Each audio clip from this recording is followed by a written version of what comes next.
ہمارا تعلق ایسے معاشرے سے ہے جہاں ٹائم پاس کے لیے فیشنیبل محبوبہ اور نکاح کے لیے دینداروں کی ضرورت ہوتی ہے۔ مرد عورت کو وجہ دیتا ہے اور عورت مرد کو ذہنی سکون۔ اگر یہ دونوں میاں بیوی نہ ہوں تو اگر کسی کی یاد شدت اختیار کر لے اور تم اسے کبھی برا نہ پاؤ تو یہ تمہارا کمال نہیں، کمال اس کا ہے، کیونکہ اس کے پیار اور خلوص میں کوئی ملاوٹ نہیں۔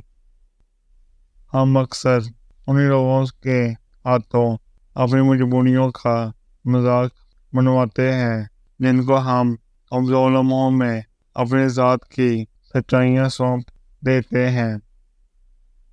اپنے مسئلے کسی کو بتانے سے وہ ہار نہیں ہوتے، دل کا بوجھ کسی کے سامنے حرکت کرتے بعض دفعہ ہم اپنی ذات کو ہی دوسرے کے سامنے حرکت کر دیتے ہیں۔ پریشانی بتانے سے کم ہو سکتی ہیں، ختم نہیں۔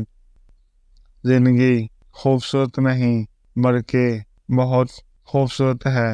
کسی مسئلے کو یہ اجازت نہ دیں کہ وہ لوگ بن جائے، مسائل کو حل کرنا سیکھیں اور شاندار زندگی گزاریں۔ لوگ کہتے ہیں کہ آنکھوں میں حیا ہونی چاہیے۔ میرا خیال ہے کہ حیا کردار میں زیادہ ہونی چاہیے کہ آنکھیں کبھی بھٹک بھی جائیں تو مضبوط کردار آنکھوں پہ قابو پا ہی لیتا ہے۔ جو عورت صرف نفسانی اور جنسی خواہش مٹانا چاہتی ہے وہ عورت کبھی بھی کسی سے سچائی اور خلوص نہیں رکھ سکتی، صرف اپنی خواہش تک محدود تعلق نبھاتی ہے، اور یہ ایک تلخ حقیقت ہے۔